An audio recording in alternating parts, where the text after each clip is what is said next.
안녕하십니까. 이어서 경남 소식 전해드립니다.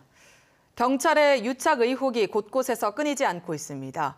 경남에서는 피의자로부터 회식비 명목 등으로 돈을 받은 혐의를 받는 경찰관에게 구속영장이 신청됐습니다. 또 교통시설업자에게 부인이 하는 한 달 100만 원짜리 보험에 가입시킨 경남의 한 교통부서 간부경찰은 국무총리실의 조사를 받고 있습니다. 보도에 손원혁 기자입니다. 지난 1월 경남의 한 공장에서 불이 났습니다. 에어컨 실외기 등이 타 200만 원의 재산 피해가 났습니다. 직원이 버린 담뱃불이 원인으로 지목됐습니다. 실화 피의자로 입건된 사람은 불이 난 공장의 한 40대 직원. 그런데 이를 조사하던 양산경찰서 A경감이 피의자에게 돈을 요구했습니다. 돈이 급하다며 300만 원을 빌리고 회식비 명목으로 100만 원을 더 받은 것으로 확인됐습니다. 경남경찰청은 A경감에 대해 뇌물수수 혐의로 구속영장을 신청했습니다. 당사자 간에 이번 사건을 제외하면 금전 거래를 할 만한 신뢰관계가 있었다고 보기 어려워서 뇌물수수 혐의가 있다고. 경남지방경찰청 소속 B경감은 제3자 뇌물수수 의혹으로 지난달 대기 발령됐습니다. 오랜 기간 교통시설 관련 업무를 봐온 B경감의 부인이 교통시설업자에게 월 100만 원짜리 보험 상품을 판 겁니다. 직위를 이용했다는 관계자 진술을 토대로 국무총리실이 조사하고 있습니다. 조사를 하고 경찰청으로 넘기면은 그 의견이 수사 의뢰든 감찰이든 그에 따라서 경찰에서 조치를 할 것이다. 지난 2017년에도 경남에서 업체 관계자들로부터 5천여만 원을 받은 혐의로 경찰 간부가 해임되는 등 직무와 관련된 금품 수수 비위가 잇따르고 있습니다. KBS 뉴스 손원혁입니다. 경남 공무원들의 외유성 해외 연수. 오늘은 엉터리 보고서를 집중 보도해드립니다. 각 자치단체가 지원금을 들여 공무원들을 해외로 연수 보내는 건 선진 정책을 배워서 현지 행정에 적용하라는 취지입니다. 그래서 의무적으로 연수 보고서를 받고 있는데요. 엉터리들이 수두룩했습니다. 연속 보도 김효경 기자입니다. 경상남도와 경남 17개 시군 공무원 21명은 지난해 스위스와 독일 등으로 청년 문화 연수를 다녀왔습니다. KBS는 그들이 펴낸 33장 분량의 연수 보고서를 입수했습니다. 유럽의 옴부즈만 제도 부분이 자세히 기록돼 있습니다. 14년 전 국민고충 처리위원회가 펴낸 옴부즈만 개선 방안 자료와 비교해봤습니다. 각 문장 끝부분만 살짝 바꿨을 뿐 사실상 같은 문장이 2장이 넘습니다. 경남 공무원들이 베낀 겁니다. 우리가 어떻게 나아갈 것이냐에 대해서 좀 적어야 되는데 그것이 아니고 그냥 일부 논문을 갖다 인용한 것에 대해서는 또 부적절한 것 같고.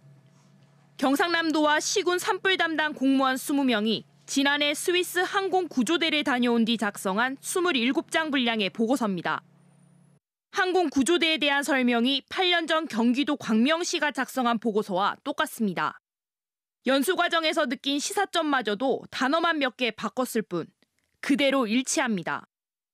지난해 거창군 공무원들의 동유럽 지역 갈등 관련 연수 보고서에서도 앞서 2015년 제주도가 작성한 사회 갈등 연구자료 일부분이 그대로 옮겨져 있고 산청군 공무원의 부부 동반 일본 연수 보고서는 5년 전 인터넷 여행 후기를 그대로 퍼와 일본 언니가 매우 재미난다는 황당한 문장까지 포함돼 있습니다.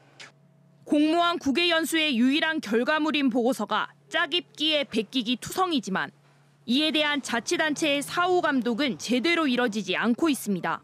KBS 뉴스 김효경입니다. 네, 이번 강원도 산불은 한밤중에 발화가 시작돼서 헬기 쥐나 같은 초동 대처가 안 됐고 이에 따라 피해가 크게 확산됐는데요. KBS가 확인해본 결과 야간에도 헬기로 불을 끌 수 있는 기술과 장비가 이미 개발돼 있었는데 재난 현장에 투입되지 못했던 것으로 드러났습니다. 뭐가 문제였는지 박상현 기자가 전해드립니다. 칠흑 같은 어둠 속에 헬기 한 대가 산 위를 날아갑니다. 강물을 떠다가 불이 난 것으로 가정된 지점에 정확하게 투하시킵니다. 헬기와 물탱크에 조명을 달고 조종사는 야간 투시경을 착용해 야간 헬기 조종의 시야 문제를 해결했습니다. 주간처럼 장애물을 확인하고 위치를 확인할 수 있으면 되니까 이제 시연회를 통해서 가능한 것으로 판단을 합니다. 국토교통부로부터 야간 운행이 가능하다는 안전성 검증도 받았고 관련 기술 특허도 8개나 등록했습니다. 해당 장비는 국토교통부와 산림청, 자치단체 관계자들 앞에서 3차례 시연을 거치며 야간 산불 진화 능력을 입증했습니다. 이렇게 멀쩡한 야간 진화 장비와 기술이 있는데도 왜 이번 강원도 산불 현장에는 투입되지 못한 걸까? 강원도는 지난해 전국 최초로 야간 산불 진화 헬기를 도입했다고 대대적으로 홍보해놓고 정작 올해는 예산을 끊는 바람에 올 봄엔 헬기를 운용하지 못했습니다. 낮에만 뜨는 산불 진화 헬기보다 비용이 많이 들고 효율성이 떨어진다는 게 그 이유입니다. 예산을 확보하는 데 어려움이 있어서 아마 그게 장착이 안 된 걸로 저희들은 판단을 하는데 가능하다면 그런 부분에 대해서 예산을 좀 충분히 주어서 지난해까지 운용됐던 야간 산불 진화 헬기 착륙장에서 강원도 고성 산불 발화 지점까지 거리는 불과 4km 남짓. 올해도 이 헬기가 제때 투입됐더라면 산불 피해를 초기에 최소화할 수 있었다는 지적이 나오고 있습니다. KBS 뉴스 박상현입니다. 창녕 대복늪을 계기로 경남의 각종 공사 현장 주변의 환경 영향 평가서를 KBS가 취재해봤더니 존속이나 부실 논란을 살 만한 부분이 여러 건 나왔습니다. 환경 영향 평가서를 부실하게 작성하면 행정 처분이 가능합니다. 하지만 현장에서는 큰 효과가 없는 것으로 확인됐습니다. 이형관 기자입니다. 바다와 맞닿은 창원의 구산해양관광단지 조성 현장입니다. 약 100m 떨어진 주변 해안선에서 지름 5cm 크기의 작은 구멍들이 보입니다. 법정보호종인 갯개의 서식처입니다. 실제 갯개가 전국적으로 서식하는 곳이 몇 군데 되지 않는데 이렇게 서식구로 추정되는 구멍들이 이렇게 많은 곳은 적기 때문에. 하지만 환경영향평가서에 갯개에 대한 언급은 없습니다. 멸종위기종 기수갈고 등은 이처럼 일반인들도 쉽게 찾을 수 있지만 환경영향평가서에서는 빠져 있었습니다. 환경단체의 문제 제기로 전문가 공동조사가 이루어져 뒤늦게 법정보호종들의 서식이 확인됐습니다. 오는 7월 개장 예정인 마산 로봇랜드 공사로 인한 주변 환경에 대한 사후영향 평가서입니다. 법정보호종인 잘피군락이 약 1000제곱미터 이하로 분포한다고 돼 있습니다. 그러나 전문가들이 같은 지역을 다시 조사해봤더니 약 4제곱미터의 잘피군락만 발견됐습니다. 조사를 담당한 용역업체가 제출한 바닷속 동영상 자료에도 큰 규모의 잘피군락은 확인할 수가 없었습니다. 공사 중에 발생하는 토사가 환경에 미치는 영향을 줄이려는 허위 작성이 의심되는 부분이라고 봅니다. 이 업체가 신뢰도 부분에 문제가 많아서 현재 빠져있는 상황입니다. 태양광 시설이 들어설 예정인 남해군 동대만 습지의 환경영향평가는 연구원 2명이 동식물 현지 5개 분야 조사를 불과 3시간 만에 끝내버렸습니다. 환경영향평가서를 부실 또는 허위로 작성하면 평가를 담당한 용역업체에 대해 최대 등록 취소까지 행정처분이 가능합니다.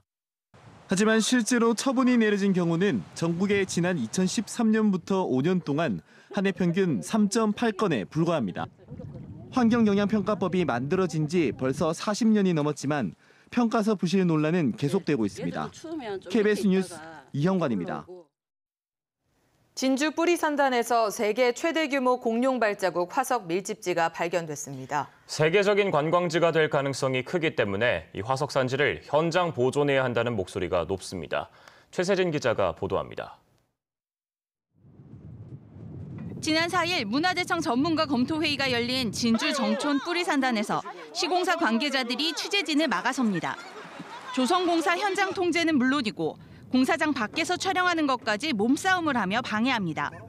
진주 뿌리산단 조성공사 현장에서 발견된 공룡 발자국 화석 개수는 무려 7,700여 개.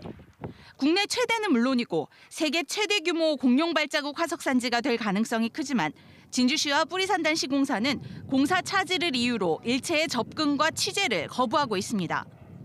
문화재청과 진주시가 현장을 비공개하는 등 소극적으로 대응하자 시민단체가 나섰습니다. 이번에 발견된 공룡 화석 산지도 당연히 국가문화재로 지정되어 발견된 현장에서 그대로 보존되어 우리 후손에게 물려줘야 합니다. 공룡 엑스포로 관광객 150만 명을 동원한 고성군이나 우왕리 공룡박물관이 있는 전남 해남에 비견할 만한 공룡도시 진주가 될 수 있다는 것입니다. 하지만 정작 뿌리산단 시행사에 40%나 출자한 진주시는 관련 정보를 제공할 수 없다며 일체 취재를 거부했습니다. 시간 내줄 수 없습니다. 공식적인 입장이 안 나서니까 제가 지금은 안 된다고 이야기하는 거 아닙니까? 공개된 자료인 거 그러면 공개 청구를 하세요, 그러면. 세계적인 관광 콘텐츠를 놓고도 쉬쉬하며 감추고 나몰라라 하는 진주시를 향한 비판의 목소리가 커지고 있습니다. KBS 뉴스 최세진입니다.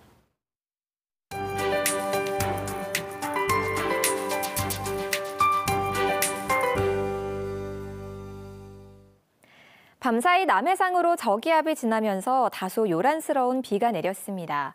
비의 양도 예상했던 것만큼 많았는데요. 지금까지 산청에는 62.5mm의 비가 내렸고 함양과 거창 등 북서 내륙을 중심으로 50mm 안팎의 많은 강수량을 기록했습니다. 레이더 영상을 보시면 지금은 비구름이 대부분 물러나고 일부에만 약하게 남아있는 상태인데요. 오늘 아침까지는 비가 조금 더 이어지다가 모두 그칠 걸로 예상됩니다.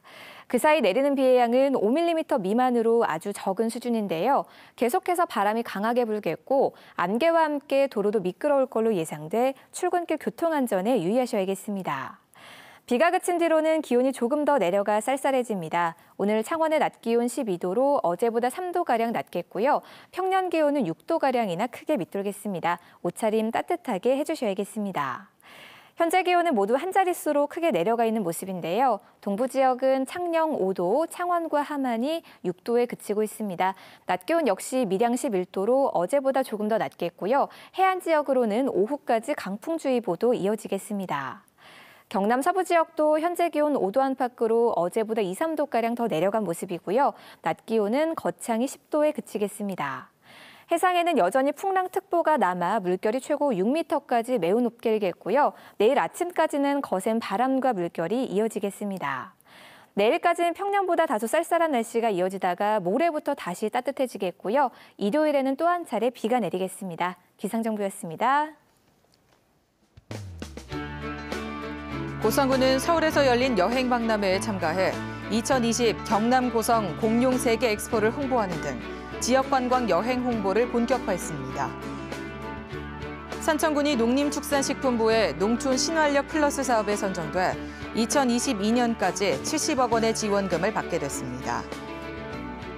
의령군은 지역 최대 축제 행사인 47회 의병제전을 서동공원 일원에서 오는 18일부터 21일까지 나흘 동안 열기로 했습니다.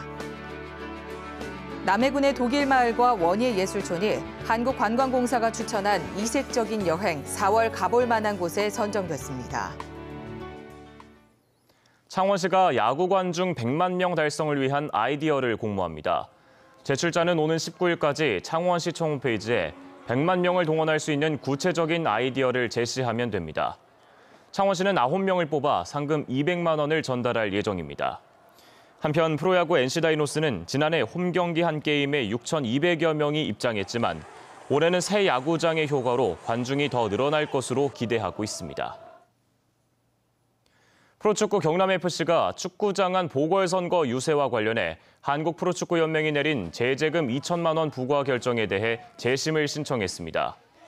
징계 결정 뒤 재심으로 감경되는 경우는 드문 것으로 알려졌지만 앞으로 소송 등에서 유리한 위치를 차지하기 위한 의도로 분석되고 있습니다.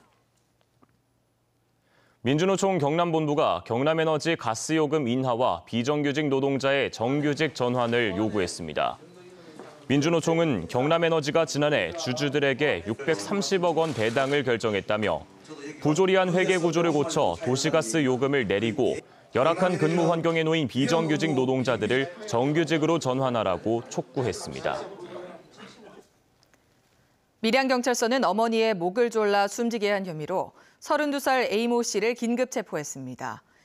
A씨는 지난 8일 오후 6시 반쯤 밀양시 산내면의 한 복지회관 앞 차량 안에서 어머니 B씨의 목을 졸라 숨지게 한 혐의를 받고 있습니다.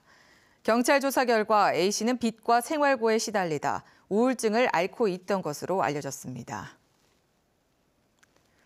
경상남도 의회가 추경 예산안을 심사하기 위해 어제부터 오는 19일까지 11일 동안 열립니다. 이번 임시회에서는 민생 경제를 살리기 위한 5,294억 원 규모의 경상남도 1회 추경 예산안 심사를 비롯해 17건의 조례안 등 모두 24건의 의안이 처리될 예정입니다. 또 각 상임위와 특위별로 현장을 찾아 사업 현황을 듣고 점검합니다. 경상남도가 경남형 거점 공공병원 모델 마련을 위한 인프라 구축을 추진하고 있습니다.